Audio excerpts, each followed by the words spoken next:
Hello students, आज हम विज्ञान की वर्कशीट 41 बल तथा गति के नियम के बारे में डिस्कस करेंगे। अभी तक पहले जो दो वर्कशीट्स हैं उसमें हमने गति के बल के बारे में, फिर गति के पहले दूसरे नियम के बारे में पढ़ा। गति का पहला नियम जड़त्व का नियम कहलाता है, जिसमें हमने जड़त्व के बारे में पढ़ा। गति का दूसरा नियम जो है उसमें हमने संवेग के बारे में पढ़ा कि जितना हम बल लगाते हैं वो समानुपाती होता है किसके बराबर, संवेग के दर के बराबर।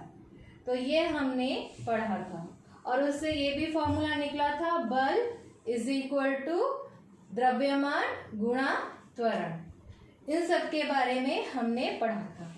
आज हम गति का तीसरा नियम पढ़ेंगे और ये तीनों के तीनों नियम जो है वैज्ञानिक न्यूटन द्वारा दिए गए हैं। इसीलिए वैज्ञानिक न्यूटन को सम्मानित करने के लिए जो बल का मात्रक उसे एसआई मात्रक उसे न्यूटन कहते हैं। आज हम गति का तीसरा नियम पढ़ेंगे। तीसरा नियम कहता है कि जब एक वस्तु दूसरी वस्तु पर बल लगाता है तो दूसरा वस्तु भी उस वस्तु पर विरोध में बल लगाता है। जैसा कि पहले मैंने कहा था कि बल हमेशा जोड़ों में होता है, पेयर में होता है और दोनों बल जो है ऑपोजिट डायरेक्शन में, विपरीत दिशा में लगते हैं। तो यही चीज को गति का तीसरा नियम जो है एक्सप्लेन करता है कि यदि हम किसी वस्तु पर कोई काम करने के लिए उस पर क्रिया बल लगाते हैं तो वह वस्तु भी हमारे ऊपर प्रतिक्रिया बल लगाएगी और दोनों की दिशा जो है विपरीत होगी। उदाहरण के लिए लीजिए, अगर हम एक बॉल को, एक गेंद को दीवार पर मारते हैं तो हमने क्रिया बल लगाया उस बॉल को फेंकने में, तो वापस वो बॉल जो है हमारे पास आती है, हम उसे पकड़ लेते हैं। यानी कि दीवार भी क्या कर रहा है, वहां पर उसके विरोध में प्रतिक्रिया बल लगा रहा है, जिसके कारण गेंद वापस हमारे पास आती है। तो हर क्रिया बल का प्रतिक्रिया बल होता है और दोनों की डायरेक्शन, दिशा जो है अपोजिट होती है। मैंने गेंद को अगर मारा दीवार पर, मेरी दिशा इस तरफ है, लेकिन दीवार जब बॉल को फेंकेगा तो उसकी दिशा इस तरफ होगी। तो दोनों के दोनों क्रिया बल और प्रतिक्रिया बल का जो दिशा है वो विपरीत है, अपोजिट है और इसी को गति का तीसरा नियम कहते हैं। जब एक वस्तु दूसरी वस्तु पर बल लगाती है तो दूसरी वस्तु भी पहली वस्तु पर वापस बल लगाती है। यह दोनों विरोधी बल मात्रा में बराबर होते हैं पर विपरीत दिशा में होते हैं। पहले बल को क्रिया और दूसरे बल को प्रतिक्रिया कहते हैं। यहाँ पर मैंने एक पढ़ा कि दोनों विरोधी बल मात्रा में बराबर होते हैं। अब मात्रा में बराबर क्या हम माप सकते हैं, मेजर कर सकते हैं? हाँ, कर सकते हैं। आपके घर में एक तरह का तुल्ला होता होगा, स्प्रिंग तुल्ला, जिसको आप गैस सिलेंडर का वजन नापने के लिए इस्तेमाल करते हो। दीवार में या दीवार के हुक से उसे टांग देते हो और उसके नीचे आप गैस सिलेंडर तो रख देते हो कि गैस सिलेंडर कितना, जब नया नया गैस सिलेंडर घर में सप्लाई होता है तब आप देखते हो कि वो गैस सिलेंडर का वजन ठीक तो है, गैस कम तो नहीं है। कईयों के घर में होता होगा। और कबाड़ी और रद्दी वाला भी उसका स्प्रिंग बैलेंस का यूज करता है कबाड़ी वगैरह का वजन नापने के लिए। वैसे ही दो स्प्रिंग बैलेंस आप ले लीजिए, नहीं तो आपके साइंस लैब में ये स्प्रिंग बैलेंस, जिसको स्प्रिंग तुल्ला भी कहते हैं, वो उपलब्ध है। एक स्प्रिंग तुल्ला को आप दीवार के साथ बांध दीजिए और उसका जो अंतिम छोर है और एक स्प्रिंग बैलेंस के अंतिम छोर से लगा दीजिए। तो आप यहाँ पर सब रीडिंग्स आती है। रीडिंग से हमें पता चल जाएगा कि कितना बल हम लगा रहे हैं और कितना बल ये दीवार जो है वो लगा रहा है। दीवार ने जितना बल लगाया उसकी माप यहाँ पर आ जाएगी और हमने जितना बल लगाया उसका माप यहाँ पर आ जाएगा। तो हम देखेंगे जितना हम इसको खींचेंगे दीवार भी इस स्प्रिंग तुल्ला को उतना ही खींच रहा है। दोनों का माप जो है वो बराबर आएगा। इससे पता चलता है कि दोनों विरोधी बल मात्रा में बराबर है पर विपरीत दिशा में है। हम बल इस तरफ लगा रहे हैं और दीवार जो है बल इस तरफ लगा रहा है। दोनों की दिशा क्या है? विपरीत है। अब है कि दीवार का जो है क्रिया बल है और हमारा क्या है? प्रतिक्रिया बल है। तो क्रिया बल प्रतिक्रिया बल वो भी हमें समझ में आ गया। अब गति के तीसरे नियम का दैनिक जीवन में कैसे प्रयोग होता है? और दैनिक जीवन में बहुत सारे उदाहरण हैं डेली लाइफ में जिसमें गति के तीसरे नियम का प्रयोग हो रहा है। जैसे मैंने आपको बॉल को दीवार में फेंकने का उदाहरण दिया। आप रास्ते पे चलते हो, चलना जो है पॉसिबल हो पाता है क्योंकि जब हम पीछे की ओर और नीचे की ओर जमीन पर बल लगाते हैं तो जमीन भी वापस प्रतिक्रिया बल लगाती है आगे की ओर और ऊपर की ओर, जिसके कारण हम चल पाते हैं। चलना पॉसिबल नहीं हो पाता अगर ये क्रिया बल प्रतिक्रिया बल नहीं होते। उसी तरह फुटबॉल को अगर आप किक लगाते हो तो फुटबॉल भी आपको वापस प्रतिक्रिया बल आप पर लगाता है। कभी कभी आपने देखा होगा कि आपके पैर में मोच लग जाती है जब आप बॉल को किक करते हो। ये फुटबॉल का जो प्रतिक्रिया बल है उसके वजह से आपको चोट लग जाती है।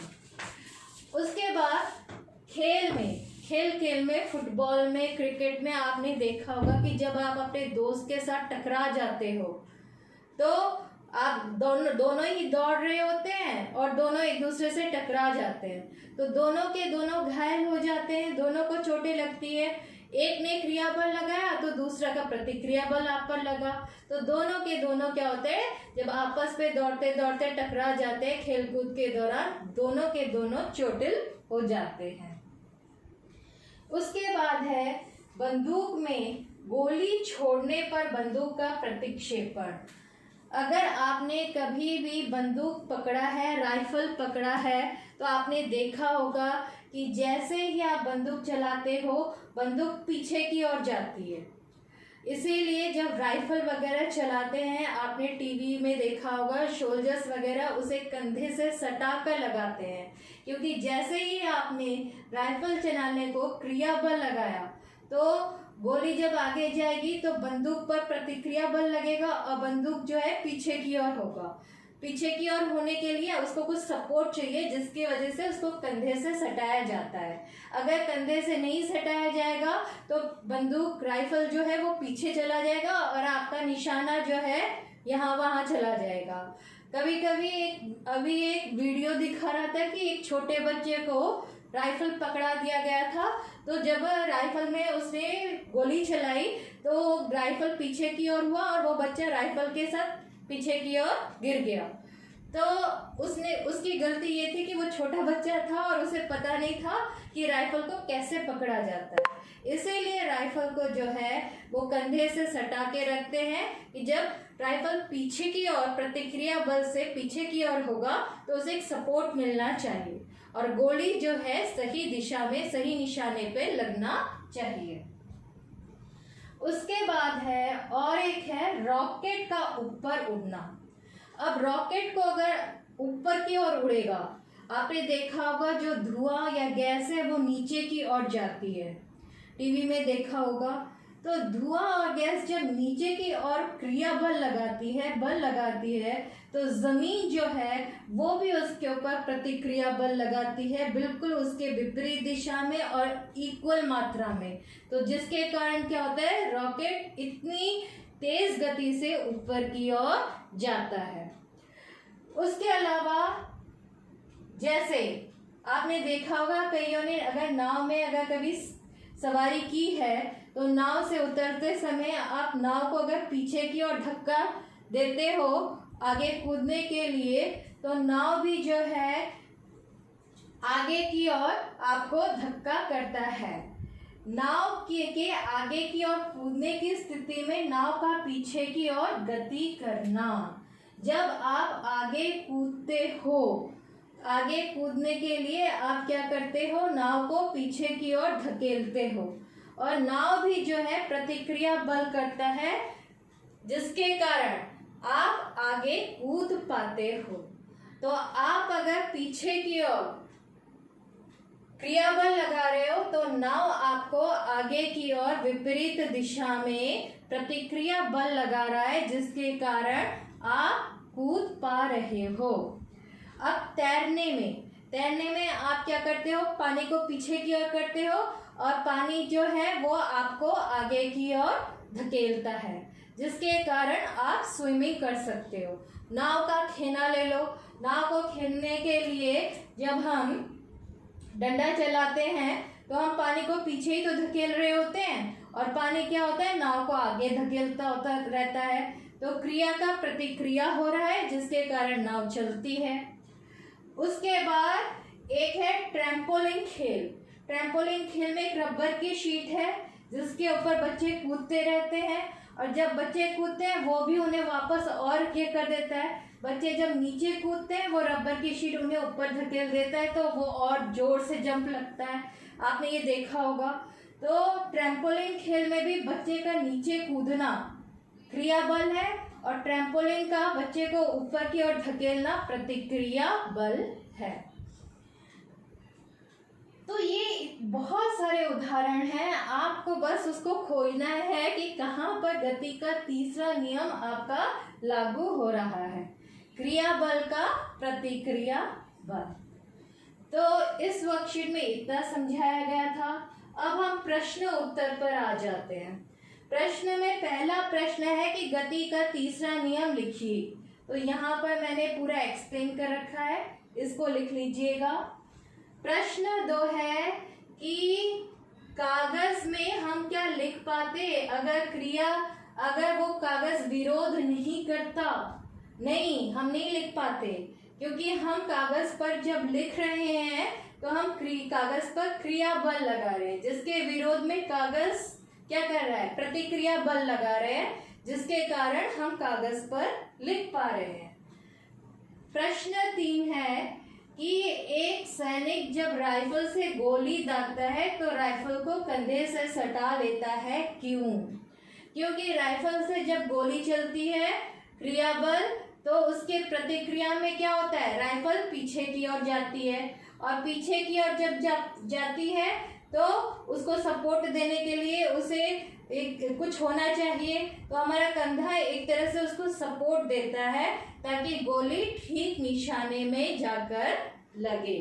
तो अगर राइफल की गोली चलाने में क्रिया बल इस्तेमाल होता है तो राइफल के पीछे की ओर प्रतिक्षेपण करना, जिसका विरोध कंधे को का प्रतिक्रिया बल करता है और गोली जो है वो ठीक निशाने पर लगती है। प्रश्न 4 है दैनिक जीवन में गति के तीसरे नियम के 3 प्रयोग। 3 प्रयोग तो बहुत हो सकते हैं, लेकिन मैंने जो 3 प्रयोग लिखे हैं वो है पथ पर चल पाना, कागज पर लिख पाना, नाव को खेना या पानी में तैर पाना। ये सारे पॉसिबल होते हैं क्योंकि गति के तीसरे नियम के हिसाब से हर क्रिया बल का बराबर और विपरीत दिशा में प्रतिक्रिया बल लगता है। अब है प्रश्न 4 कि हम फर्श पर कैसे चल पाते हैं।